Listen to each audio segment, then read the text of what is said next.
ಕಾಂಗ್ರೆಸ್ ಪಕ್ಷದ ವತಿಯಿಂದ ದೊಡ್ಡೇರಿ ಗ್ರಾಮದಿಂದ ಚಳ್ಳಕೆರೆ ನಗರದವರೆಗೆ ಆಯೋಜಿಸಲಾದ ನರೇಗಾ ಬಚಾವೋ ಜನಜಾಗೃತಿ ಪಾದಯಾತ್ರೆ ಕಾರ್ಯಕ್ರಮದಲ್ಲಿ ಚಳ್ಳಕೆರೆ ತಾಲೂಕಿನ ದೇವರ ಮರಿಕುಂಟೆ ಗ್ರಾಮದ ಸರ್ಕಾರಿ ಪ್ರಾಥಮಿಕ ಶಾಲೆಯ ಶಿಕ್ಷಕರೊಬ್ಬರು ಸಕ್ರಿಯವಾಗಿ ಭಾಗವಹಿಸಿರುವುದು ಸಾರ್ವಜನಿಕ ವಲಯದಲ್ಲಿ ತೀವ್ರ ಆಕ್ರೋಶಕ್ಕೆ ಕಾರಣವಾಗಿದೆ.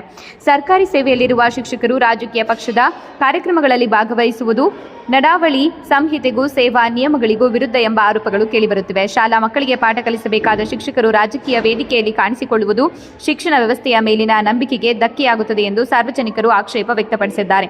ಈ ವಿಷಯಕ್ಕೆ ಸಂಬಂಧಿಸಿದಂತೆ ಶಿಕ್ಷಣ ಇಲಾಖೆ ಹಾಗೂ ಸಂಬಂಧಪಟ್ಟ ಅಧಿಕಾರಿಗಳು ಮೌನ ವಹಿಸಿರುವುದು ಹಲವು ಅನುಮಾನಗಳಿಗೆ ಕಾರಣವಾಗಿದ್ದು ತಪ್ಪಿತಸ್ಥರ ವಿರುದ್ಧ ತಕ್ಷಣ ಕ್ರಮ ಕೈಗೊಳ್ಳಬೇಕು ಎಂದು ಜನರು ಒತ್ತಾಯಿಸಿದ್ದಾರೆ.